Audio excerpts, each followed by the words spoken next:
Aí aqui, pessoal, a gente faz aquele, né?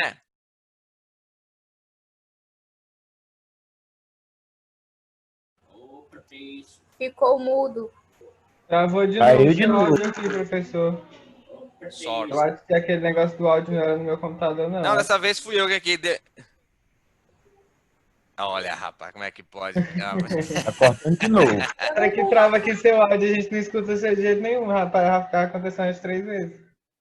Eu só quero saber se nós estamos ligados, rapaz, na aula aí, tá? É de Essa pra propósito. testar.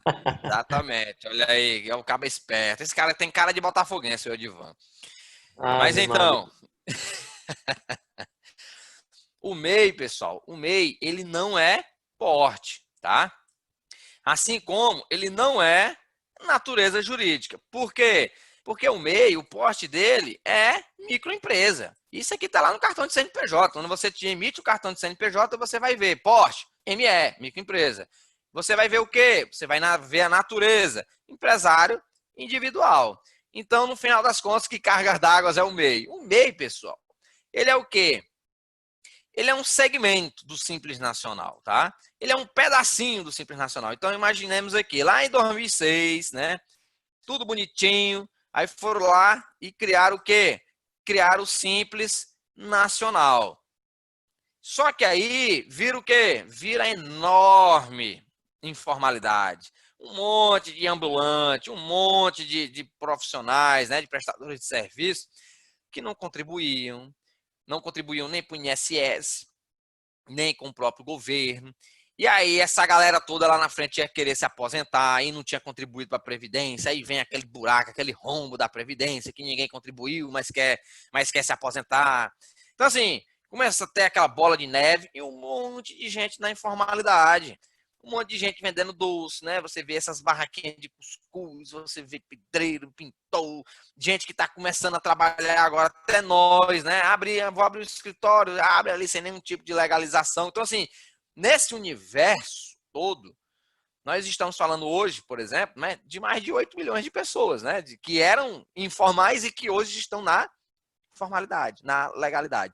Então, vislumbrando este cenário, dentro do Simples Nacional, eles perceberam que tinha uma parcelazinha de gente aqui, ó. Tinha um grupo de gente que não se registrava, estava aqui à margem. Então, eles criaram, rapaz, vamos criar uma condição facilitada, mais ainda, né? Porque o Simples Nacional já é uma condição facilitada. Vamos criar uma condição facilitada mais ainda para esse grupo. Esse grupo aqui nós vamos chamar de quê? Nós vamos chamar eles de microempreendedor individual. Beleza.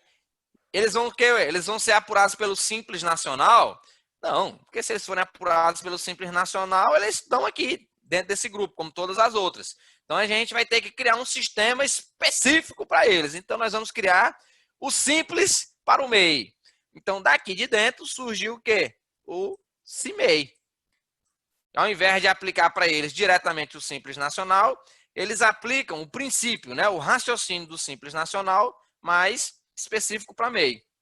Então, criaram um regime de tributação específico para o microempreendedor individual. Único e exclusivamente microempreendedor individual pode fazer uso deste pedacinho do Simples Nacional. Por quê? Vamos limitar, colocar um monte de barreiras. Por quê? Porque é somente aquele cara que não tem condição, somente aquele cara que está iniciando, somente aquelas situações específicas vão poder se beneficiar. Por isso que tem tantas restrições. Então, o microempreendedor individual é um filhote, digamos que é a criança, é uma empresa nascente de um Simples Nacional. A concepção, né, a ideia é de que todo mundo cresça, saia daqui de dentro, né, deixe de ser um MEI e passe a ser, né, tributado pelo Simples Nacional, que é o que acontece de forma imediata se você não tiver situação impeditiva, claro, né? E aí, avançando nessa brincadeira, pessoal, essas informações eu não estou inventando. Quando você vai para um cartão de CNPJ, você percebe isso. Então, ó, isso aqui é um CNPJ, é o número, né, do CNPJ. Aqui você vê o nome da empresa, tá? Nome da empresa é o nome do proprietário, seguido do seu CPF, ou seja, ele faz uso do nome dele e o nome dele obrigatoriamente é o nome da empresa, é o nome empresarial, também chamado de razão social. Em seguida, você tem o nome fantasia. Esse aqui é o nome de fachada. Fachada que a gente fala é o que fica na frente da loja, né? Que é falso não, tá, pessoal? Então, ó, o nome que fica lá na frente da loja, que você bota no seu Instagram, no WhatsApp, blá, blá, blá, blá, blá, blá, tá lá. É um nomezinho que você escolhe e você coloca do jeito que quer. E olha só o que tá aqui, ó. Porte ME. Ou seja, o porte de um microempreendedor individual é uma microempresa, ela é uma microempresa. Lembrando que microempresas são aquelas que faturam até 360 mil por ano. Aí aqui você tem a atividade principal, que é somente uma, por favor, né? É a principal é somente um. E aqui você tem as atividades secundárias. Aqui ele colocou só uma, tá? Mas ele poderia colocar quantas? 15. Então, 15 mais 1 é que daria o total de 16. Então, além disso, no cartão de CNPJ, você ainda encontra o quê? Você encontra a natureza jurídica. E olha só, a natureza aqui, ó, ele é um empresário individual, conforme nós pontuamos. Então, o que é um microempreendedor individual? Ele é empresário individual. Não, isso aí é a natureza dele. Ele é uma microempresa. Não, isso é o porte dele. Um microempreendedor individual é um profissional que faz uso, né, um empresário que faz uso do próprio nome, né, e que é tributado por um sistema específico do Simples Nacional que foi chamado de CIMEI. Pronto. Mistura aí Simples Nacional com MEI, nasceu o CIMEI. É isso, pessoal. Mole assim. Então, avançando, nós vamos aqui agora para a questão do pagamento. Esse recolhimento, né, que é pelo CIMEI, Sistema de Recolhimento de Valores Fixos Mensais, tá? Tributos abrangidos pelo Simples Nacional, CIMEI. É a forma pelo qual o MEI pagará por meio de um DAS, que é o documento de arrecadação do Simples, tá? Ele tem o mesmo nome de uma empresa que é tributada pelo Simples Nacional, independentemente da receita bruta por ele oferida por mês. Professor, eu não entendi nada. Bom, aqui ele está dizendo simplesmente o quê? Que o microempreendedor individual é tributado, né, conforme através do sistema CIMEI, e que você vai pagar um valor fixo, independente de quanto você fatura. Isso é bom ou é ruim? Isso é maravilhoso, pessoal. Isso aqui é o céu. Se todas as empresas pudessem fazer uma tributação dessa, meu amigo, não tinha dificuldade tributária no país. O que acontece, pessoal? Hoje, né?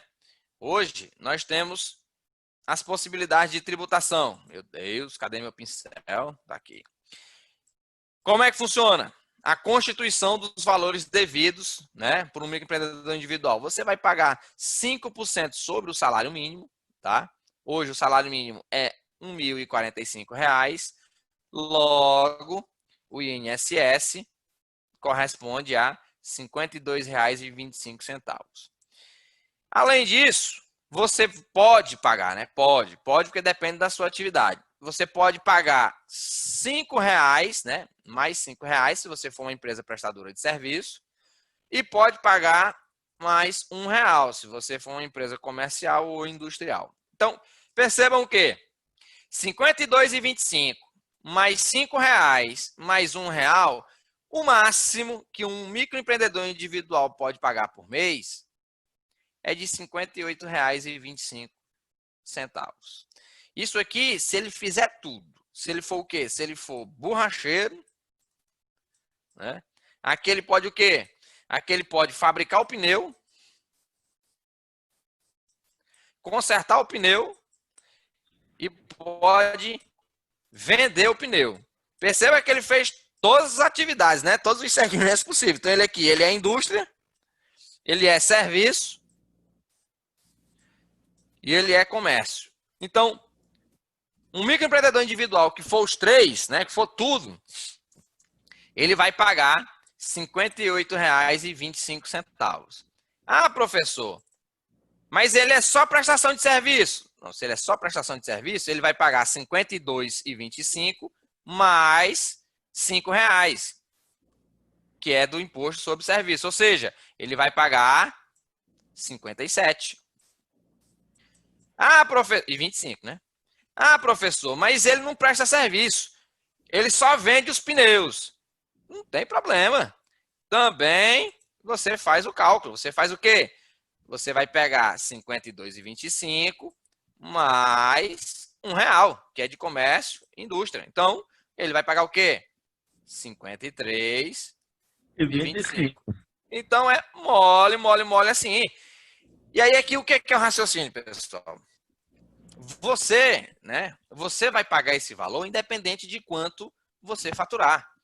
Então, vamos supor que você tenha faturado R$1.000 e você seja aqui, né, nossa empresa comercial. Você vai pagar quanto? Você vai pagar 53,25. Faturei R$20.000 no mês, tá, pessoal? Que eu tô falando.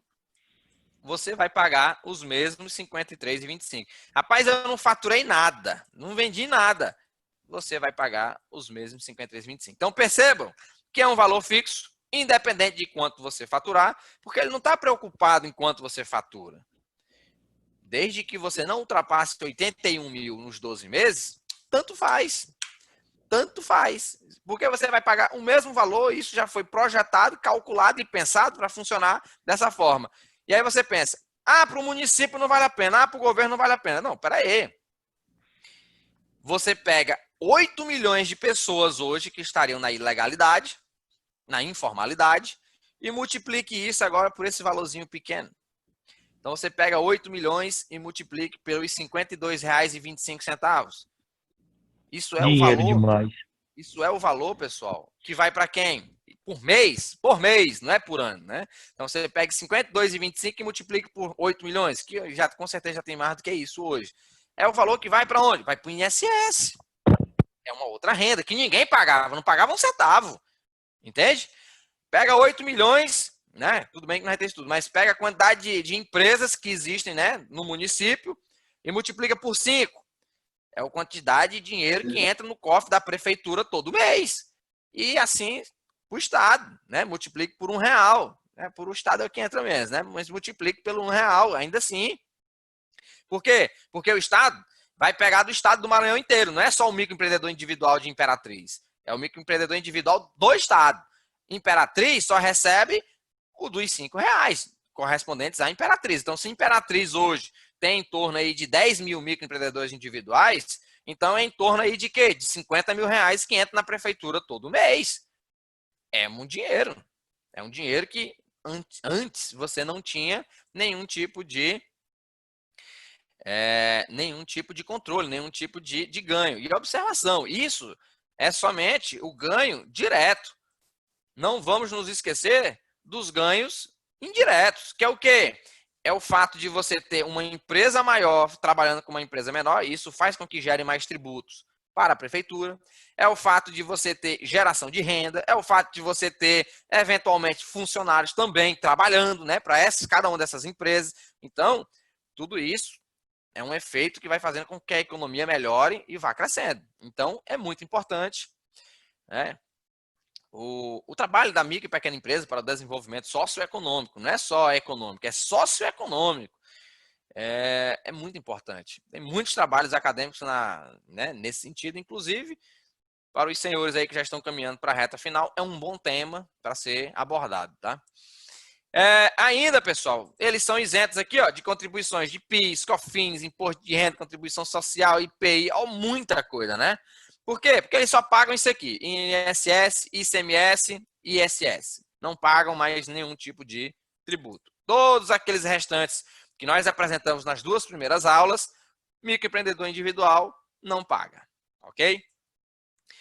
Então, avançando, aqui a gente apresenta para vocês, né, um boleto, né, um documento de arrecadação do Simples Nacional, por isso que o nome é DAS, né, que é o documento de arrecadação do Simples Nacional. Ele consta CNPJ, o nome da empresa, aqui a competência, ou seja, esse tributo é referente a março. Professor, Senhor. o imposto de renda é só o MEI que não paga, mas o proprietário paga, né? Como é que é isso? Ele, pessoa física, no caso. O dono da empresa. Aí a gente não pode confundir, né? A empresa é uma pessoa jurídica, e a pessoa física é uma pessoa física, é uma outra pessoa, são personalidades distintas.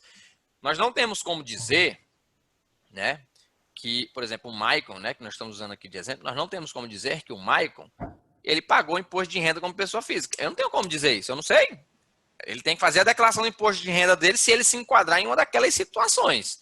Agora, professor, ele vai pagar imposto de renda por ter a empresa? Não, isso aí não. Se ele pagar imposto de renda, é por ter alguma outra coisa, como pessoa física, que o obrigou a pagar imposto de renda. Mas por ter a empresa, ele não paga imposto de renda. Pelo contrário, a empresa é uma forma dele conseguir levar dinheiro para a declaração dele lá isento. Mais na frente a gente fala disso. Mas é isso. Então, ó, aqui, ó, competência, referente ao mês de março. Em seguida, é sempre o dia 20. Claro, né? Esse ano nós tivemos aí a prorrogação de vários pagamentos. E aí, ó, ele vai discriminar o que é que você está pagando de tributo, né? Você está pagando o quê? O INSS, os 5%. Você está pagando o ICMS, porque você é uma empresa comercial, e não está pagando nada aqui, né, de prestação de serviço, porque você não é prestador de serviço. Se ele fosse prestador de serviço, aí aqui teria os R$5. Mas como não é, ele não tem atividade, e aí a observação, a minha atividade principal é de comércio, mas lá na minha atividade secundárias, em uma daquelas 15, eu botei prestação de serviço. Você vai pagar os dois. Você vai pagar o ICMS e o ISS. Você vai ter os dois valores. Inverte. Atividade principal, prestação de serviço. E lá nas secundárias eu tenho de comércio ou de indústria. Você vai pagar os dois, o ICMS e o ISS. Ou seja, se tiver a atividade no seu cartão de CNPJ, né, de serviço, você vai pagar. De comércio, você vai pagar. Para que você pague somente um deles, você tem que ter somente um deles. Beleza? E aí, né? Professor, senhor. uma coisa que me deixa encabulado. Às vezes vem eu tenho uma empresa do Simples no meu nome. Às vezes vem Do o INSS. Simples ou microempreendedor individual? Não, é do Simples. Certo. Vem o INSS quando eu faço documento de arrecadação aqui do Simples. Vem o INSS, mas eu também pago o imposto o INSS no boleto separado. Que vem aquele dos funcionários e o prolabore dos sócios. Olha só, Felipe. Isso aí é a nossa pauta da próxima aula, que é o Simples Nacional. Mas já te antecipando, são tributações diferentes. Por quê? Porque a questão do INSS que vai no documento de arrecadação do Simples Nacional, já antecipando, é a contribuição patronal previdenciária. Todo mundo diz, mas eu não pago INSS quando eu sou optante do Simples Nacional. Primeiro que isso é balela, né? Balela no sentido de quê? Depende de qual anexo você está enquadrado. E segundo, que você paga sim. Lá dentro você paga contribuição patronal previdenciária, lá dentro em cima da sua arrecadação. Se você tiver funcionário, aí, né? Quando você tem funcionário, quando tu fala que paga a guia, você não está pagando. Quem está pagando é o funcionário. Porque se você tem um salário, né? Você tem um funcionário lá que está recebendo, sei lá, teve um desconto de R$100 de INSS. Você retém isso do salário dele, tá? E quando você retém isso do salário dele, o que é que você faz? Você só repassa para o governo. Você tem a sensação de que é você que está pagando, né? A empresa, porque está saindo do teu bolso. Mas, na verdade, ali era como se fosse o quê? É como se você tivesse entregue R$1.000 para o funcionário e o funcionário tivesse tirado dos R$1.000, tirou 100 e passou para o INSS. Para que essa obrigação não ficasse com o funcionário, o governo transforma a empresa num fiel depositário. Então, você, enquanto empresa, o seu salário é 1.000, mas eu vou tirar 100, descontar 100 de INSS. Mas você, enquanto empresário, a primeira reação que você tem é o quê? Esse 100 é meu. Não, não é seu. Você descontou do funcionário e a sua obrigação agora é repassar para o INSS. Então não é você que está pagando. Quem está pagando é o funcionário. Recolhimento. Exato. Você apenas... Mas é isso que... Outra dúvida nessa questão aí. Lá dentro daquele valor tem os meus funcionários e tem o prolabore dos sócios ou não? É só os funcionários ali? Então... Eu vou responder, mas eu não vou responder mais, viu? Senão a gente vai fugir, estamos fugindo do tema. Deixa para a próxima aula. Mas o que acontece? Para eu te afirmar isso aí, eu teria que ver qual é o arquivo CFIP que vocês estão transmitindo, aquele programinhazinho lá da Caixa Econômica, tá? VRE. Por quê? Quando você preenche a sua RE, né, relação de empregados dentro daquele programa, você vai colocar os funcionários e todos os valores do INSS que você reteve dele. Quando você preenche a RE, na página de contribuinte individual, entra os proprietários, que é onde você está declarando o prolabore que você pagou. Em cima daquele valor do prolabore, ele também tem que ser retido o INSS. Por quê? Porque o seu patrão, eu não sei se a empresa é sua, né? Estou dizendo seu patrão, né? Mas o proprietário, ele também tem que contribuir para a Previdência para ser o quê? Para ser um segurado, para poder ter aposentadoria. Então, quando tu vai pagar o boleto do INSS, a guia, né? A GPS, ele está lá dentro, somado já os valores que você reteve dos seus funcionários e os valores que você, teoricamente, reteve, né, do proprietário também. Então, vai tudo junto. Perceba que o dono da empresa não é a empresa. São pessoas distintas. Então, a empresa reteve do dono da empresa X% de INSS. Igualmente, ela reteve dos funcionários. Tem que separar. Beleza? Se tu for continuar, segura, que senão a gente não vai continuar aqui. É só um comentário, porque lá na empresa nem sempre eu faço a emissão de nota fiscal eletrônica, né? Lá, porque nem sempre é necessário. Então, só quando em determinado mês é necessário eu emitir para alguma prestação de serviço, que a gente presta serviço para alguma empresa, aí eu faço a emissão. Aí, às vezes não vem, e quando vem, às vezes vem essa questão do INSS, mas é bem pouquinho. Entendi. É porque em algumas determinadas prestações de serviço, principalmente empresas que quando prestam serviço, né? No caso, se for empresa, né? Quando emite nota fiscal, se elas não forem optantes do Simples Nacional, elas vão ter que ter impostos retidos. E aí você vai ter que, toda vez que você retém, pessoal, toda vez que tem alguma coisa retida, não é seu, tá? Não é da empresa. Você vai ter que repassar esse negócio. Tem muito empresário que confunde como sendo da empresa e, mas é crime, entendeu? É errado. Inclusive, gerencialmente falando, também é errado dizer que a empresa está pagando. Ela não está pagando. Quem está pagando é o funcionário, quem está pagando é o prestador de serviço. Se você só reteve, você é um fiel depositário. E você tem que ser fiel, no sentido de quê? De repassar para o governo. O governo confiou na empresa, para isso. É a missão dela. Beleza? Mas aí a gente vai se aprofundando mais aí na próxima aula de Simples Nacional. A gente mata pau aí nessas outras temáticas. Bom, mas aí continuando aqui, né? Aqui tá só discriminando o que já estava aqui em cima, o mesmo raciocínio, tá? São os mesmos tributos e aí dá o valorzinho total conforme a gente apresentou. Aí avançando, obrigações acessórias que um microempreendedor individual também possui, tá? Professor, ele é simples, ele é fácil, tá tranquilo, mas, contudo, entretanto, todavia, ele tem algumas obrigações, né, minha gente? Por favor. Também não vamos bagunçar o negócio e deixar tudo solto assim.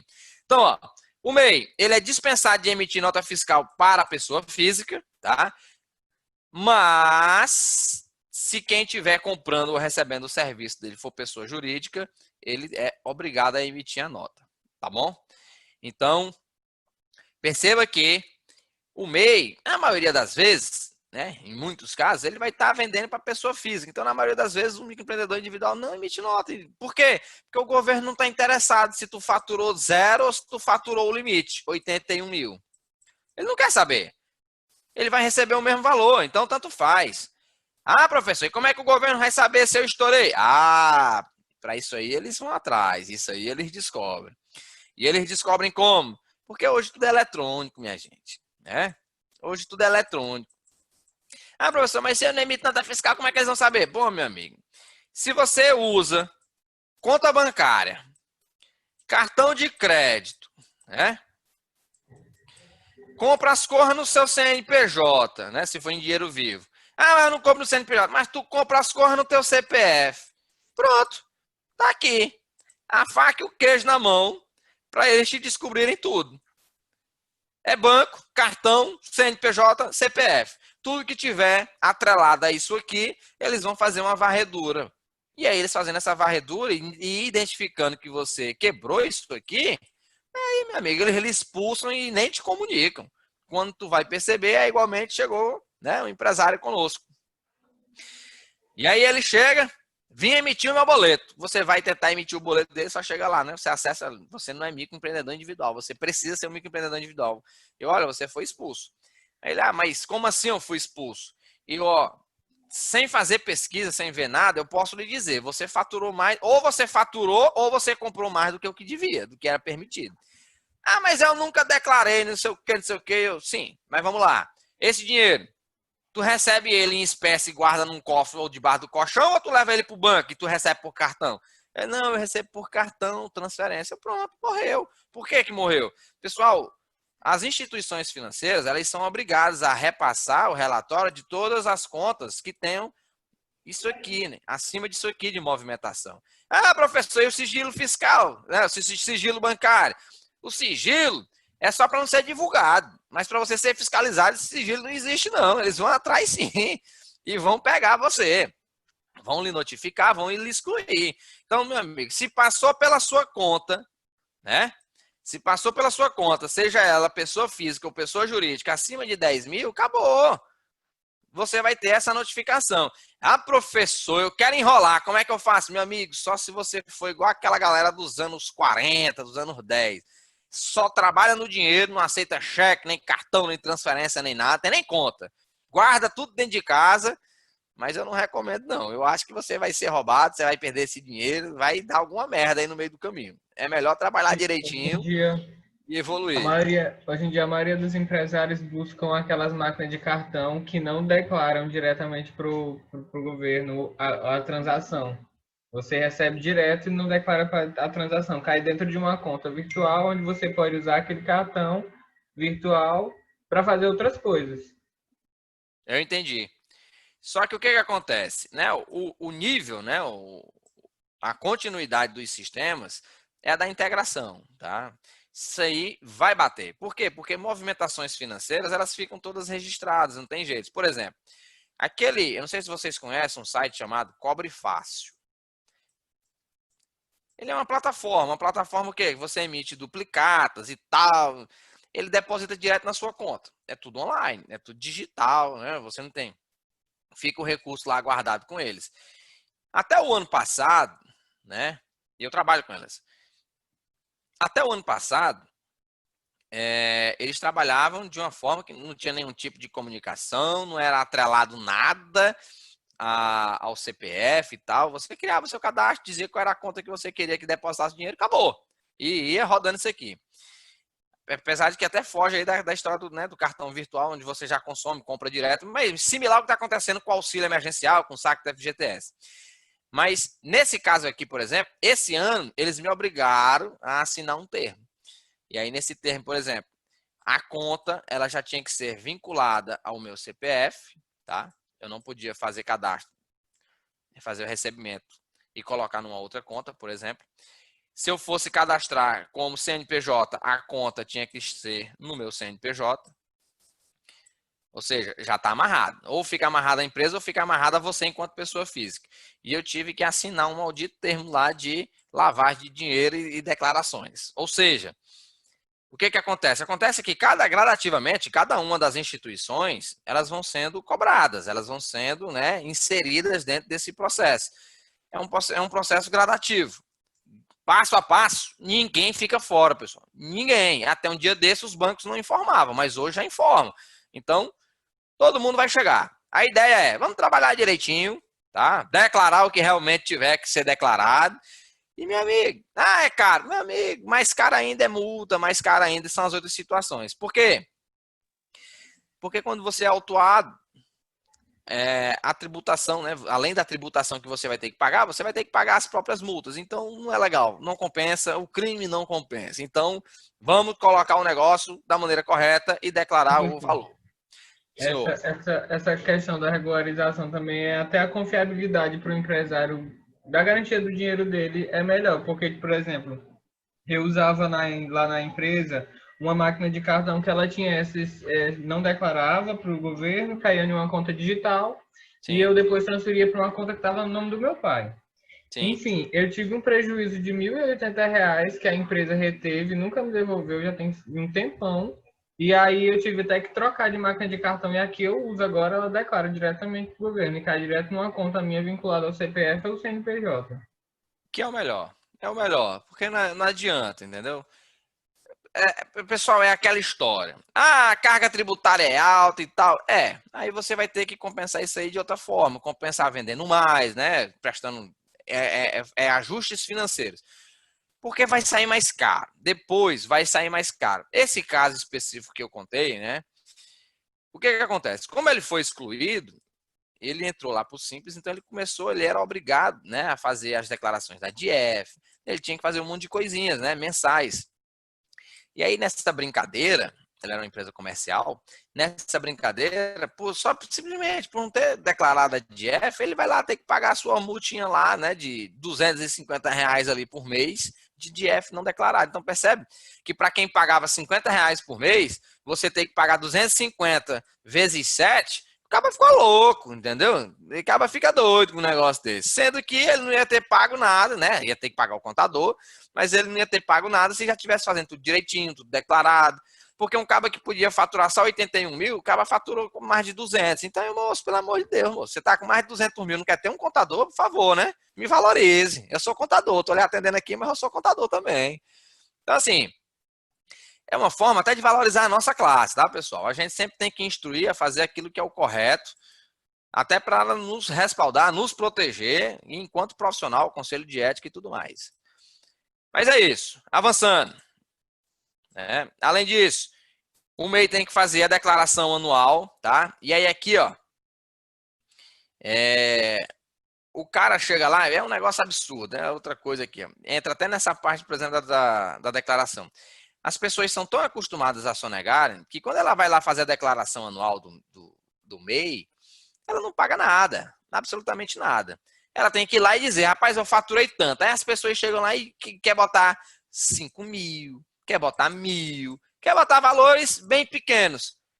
E aí pergunta, ei, será se vai dar problema se eu botar um valor desse? Rapaz, o único problema que eu vejo é que você declarar um valor desse tamanho, dizendo que você faturou 5 mil no mês, ou no ano, ou R$ 1.000 no ano. O problema que eu enxergo aqui é que em qualquer lugar que você for atrás de um crédito, ninguém vai lhe dar. Porque quem é que vai te emprestar dinheiro, moço? Tu disse que tu ganha R$ 1.000 no ano, tu consegue pagar o quê por mês? De empréstimo? Tu não vai conseguir pagar nada. Porque um salário mínimo é 1.045. Então, não tem condição, não vai encaixar. E percebam que, para microempreendedor individual que declarar 0, 5 mil ou 81 mil, o pessoal não tem diferença nenhuma. Mas é nenhuma mesmo. Você não vai pagar mais imposto, você não vai pagar menos imposto. A única diferença que tem mesmo, primeiro, é em relação a você conseguir crédito. Segundo, é que possivelmente você dizer que não faturou nada, você está mentindo. Simples assim. E se o governo fosse querer ir atrás disso, ele até conseguiria. Por como? Do teu CPF, do CNPJ, do cartão de crédito, tua conta bancária, ele conseguiria identificar alguma coisa ali difícil, a não ser aqueles que realmente não mexeram na empresa. Mas dificilmente vai ser alguém que esteja realmente falando a verdade e não tenha faturado nada. É muito difícil uma situação como essa. Então, declaro corretinho e acabou. Ah, passei do valor. Se passou do valor, meu amigo, se ajuste, vá para a próxima categoria de empresa e trabalhe em cima disso. Ainda, nós temos o quê? Nós temos aqui um relatório mensal de receita brutos, tá? Que o MEI deve o quê? Ele deve guardar mensalmente um relatório de quanto que ele vendeu. Por favor, isso é o mínimo. Ah, eu não preciso de contador. Sim, mas tu precisa de um mínimo de organização. Você é uma empresa. Não é porque você é a menor das empresas possíveis que você não tem que ter nenhum tipo de controle. Não, você tem que ter sim. Faça um controle, né, das suas receitas, guarde isso mensalmente. Para quê? Até para você facilitar e chegar no final do ano, rapaz, chega as pessoas dizendo, quanto foi que você faturou? Vixe, eu não lembro. Mas o senhor não anotou? Não anotei. Mas lembrar é difícil. Lá em 2021, tu vai lembrar tudo que tu vendeu em 2020 e assim sucessivamente? Não tem como, é humanamente impossível. Você tem que registrar, ter um controlezinho. E aí aqui, ó, é um exemplo. Esse é um exemplo de como você pode controlar isso. E até disponibilizado no próprio site, né, ele dá opções aqui, ó. Esse primeiro recorte são para empresas do comércio. O segundo recorte para empresas industriais. E o terceiro recorte para empresas comerciais. Ou seja, Você pode ter só um, você pode ter os 3 ou só 2. E aí aqui embaixo, ó, você coloca aqui o total. Isso aqui você imprime 12 folhinhas. 12, gente. 12 folhinhas, você faz o controle, está tudo guardado. Isso aqui é o mínimo dos controles. Eu preferiria, né, um sistemazinho, uma planilhazinha do Excel, qualquer coisa, mas pelo menos um papel, né? Já está valendo. E ainda, perceba que eles são tão legais que a gente coloca aqui, ó.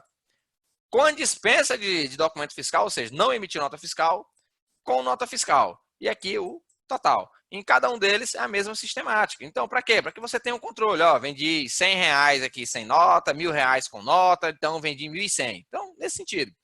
E aí você vai fazendo isso por mês, que aí você vai ter, né, esse controle mínimo que se espera que se tenha realmente de uma empresa. Porque o mínimo, né, o mínimo é que você tenha algum tipo de controle. Opa! Ainda, pessoal, a limitação do MEI, ele também não é somente em relação à venda. As pessoas se preocupam somente com isso, mas o MEI, ele também tem um limite em relação à compra. E qual é o limite? O limite é de 80% do valor das receitas.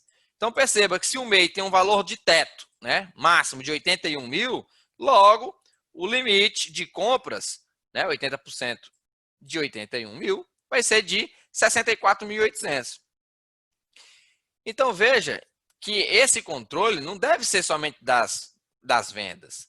Ah, mas eu vendi menos de 81. Mas você comprou quanto? Por quê? Porque tem gente que abre MEI, né, só para comprar mercadoria. Então, assim, não tem como. Você não pode ficar comprando e nunca vender. Você tem que ter esse equilíbrio. E perceba que tudo que você compra, você vende com um preço mais alto. Então, por isso que existe essa diferença, né? De até 80%. Ah, professor, por que não é a mesma quantidade? Tanto que eu vendo ou tanto que eu compro? Porque não existe. Porque se você comprou 64.800, né? 64.800 de mercadoria, você não pode faturar só 81 mil, né? Você não vai ter um faturamento tão baixo nesse sentido. Por quê? Porque quando você faz, né, essa diferença, nós estamos falando o quê? Nós estamos falando aqui que isso aqui é o seu lucro. Então, digamos que você tenha comprado o seu limite, né, de 64.800, essa diferença para 81 mil seria o seu lucro. Por quê? Porque você ainda vai ter que pagar todos os custos da empresa, você tem lá as despesas, você pode ter algum funcionário. Então, perceba que você não pode comprar o mesmo tanto que você vende, senão essa empresa não se sustenta. Ah, professor, isso tem que ser sempre obedecido, com a exceção do momento, tá? Com exceção do momento em que a empresa está levantando estoque, com exceção desse momento, você não pode, né? Você não pode extrapolar este percentual, né? Essa divisão, digamos assim. Ainda, o MEI, ele é obrigado a arquivar suas notas de compras e vendas pelo prazo de 5 anos, a contar da sua data. E aí eu pergunto, por que são 5 anos?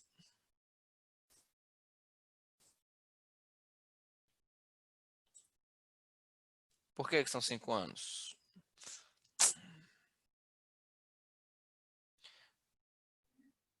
Me diga. Deve ser algum tempo de prescrição de documento. Chegou perto, Felipe. Mas, senhores ilustres, eu vou até relembrar aqui de alguém que estava aqui na primeira aula e na segunda. Não, na segunda eu já não repeti isso. Mas tinha gente aqui na primeira aula, deixa eu relembrar aqui. Vou olhar bem aqui no bate, nesse, quem é que está presente, que é para jogar, tem que jogar na cara. Não, peraí, tem que jogar na cara. Bom, o Joanes não estava.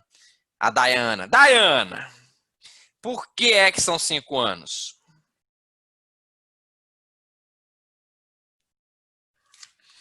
Não lembro, professor.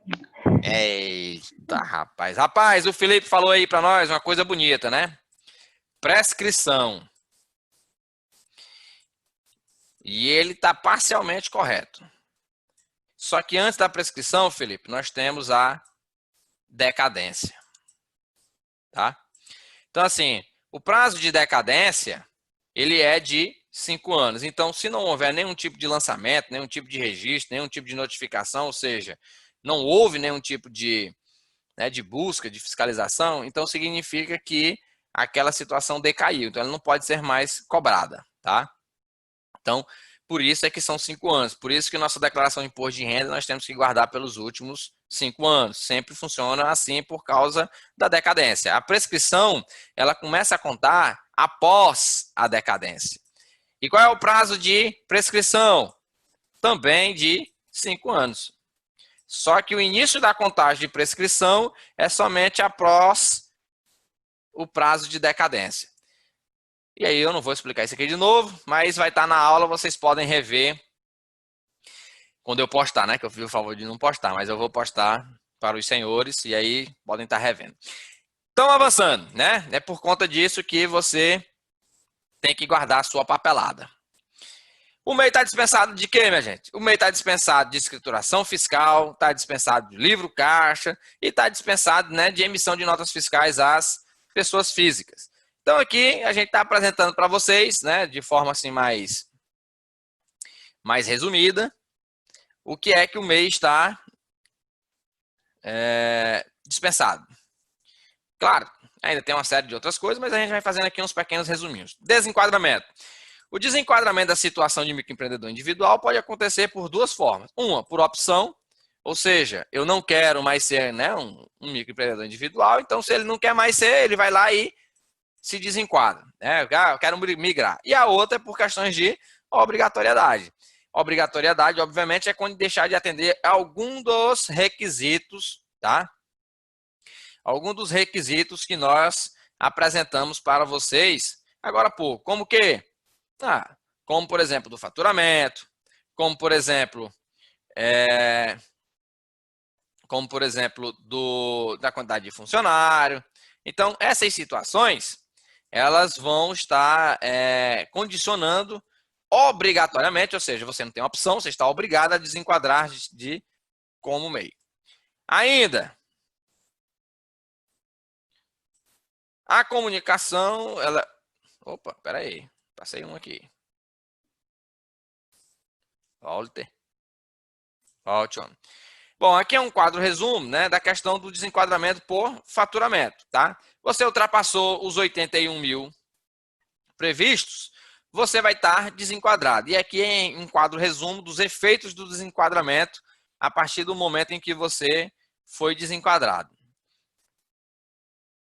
Então, uma vez que você infringiu na situação, né? Na situação de excesso de receita,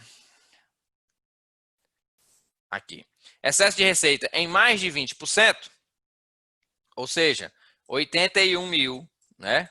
E mais 20%, vai dar 90 e poucos mil. Você, vamos supor, você faturou 100 mil, então os efeitos do desenquadramento, ele vai retroagir a janeiro daquele ano calendário. Agora, se esse excesso for em menos de 20%, os efeitos do desenquadramento é só a partir de janeiro do ano seguinte. Professor, eu não entendi nada. Vamos imaginar aqui, ó. Nós estamos aqui em 2020, né? Vamos imaginar que agora você já faturou 100 mil, ou seja, você já faturou mais de 20%. O que acontece? Você vai ter que retroagir, tá? Você vai ter que retroagir o seu cálculo, né? De janeiro de 2020 a dezembro de 2020, você vai ter que retroagir o seu cálculo do Simples Nacional. Isso se você for do Simples, tá? E aí você vai ter que pagar esse imposto de forma retroativa, de janeiro, né? De janeiro a dezembro. Agora, se o seu desenquadramento for em menos de 20%, ou seja, você vendeu só 90 mil, então você não vai ter que pagar nada retroativo. Você apenas em janeiro, né, no caso aqui de 2021, em janeiro de 2021, você começa a ser tributado pela nova modalidade. Então, resumindo, faturou em mais de, né, estourou, né, o limite em mais de 20%, você vai ter que recalcular a tributação da empresa o ano inteiro. Faturou mais do que 81 mil, mas não ultrapassou o limite de mais de 20%, né? Ou seja, se nós pegarmos aqui, né, 81 mil mais 20%, vai dar 97.200. Então, vamos lá, você faturou menos de 97 mil. Então, não faz nada, né? Paga o teu mêsinho, todo mês, até o final do ano. No janeiro do ano que vem, você muda, não é mais MEI. Faturou mais de 97 mil, aí você está lascado. Você vai ter que recalcular o tributo da empresa de janeiro a dezembro, tudo, e pagar, né, essa diferença porque você estourou o limite. Então, esse é o raciocínio. E observação, você, quando incorrer, né, numa situação de desenquadramento, você é obrigado a comunicar. Aí sou eu que comunico, eles não vão detectar, não? Não, você tem que ir lá e comunicar. E se eu não comunicar, o que acontece? Aí sim, a comunicação, pessoal, ela é obrigatória, tá? A comunicação aqui ela é obrigatória. E se você não comunicar, né, não fizer essa comunicação, você vai estar passível de multa. Nesse sentido, busquemos fazer a comunicação. Ah, professor, eles vão identificar e tal. Eles vão identificar, eles sempre identificam. Então, se você acontecer alguma situação desse sentido, você deve sim já estar buscando, né, essa situação de comunicação. Além disso, pessoal, o contribuinte, né, que foi desenquadrado do CIMEI, ou seja, que saiu da condição do CIMEI, ele vai entrar automaticamente no Simples Nacional. Ele só não vai entrar no Simples Nacional se ele tiver em alguma situação impeditiva, tá, do Simples Nacional. Ah, professor, como o quê? Bom, por exemplo, alguma atividade. Se ele adicionar à empresa alguma atividade que não seja permitida a tributação pelo Simples Nacional. Mas se ele não tiver nenhum tipo de fator impeditivo, ele vai sim poder estar, né, no Simples Nacional sem nenhum tipo de dúvida. E aí, para a gente finalizar, pessoal, nós temos aqui, ó, benefícios previdenciários, que é uma das maiores, né, situações que você tem. Então, perceba o quê? Perceba que quando você é microempreendedor individual, você passa a ter todas, né, os benefícios de um segurado como outro qualquer, como se você estivesse efetuando esse pagamento, tá? Como se você estivesse efetuando esse pagamento de um carnê, né, um carnê de GPS, ou se você fosse um funcionário de carteira assinada, e qualquer coisa no sentido. Então, mulheres, né, salário maternidade, para todo mundo, auxílio-doença, por invalidez, aposentadoria, pensão por morte.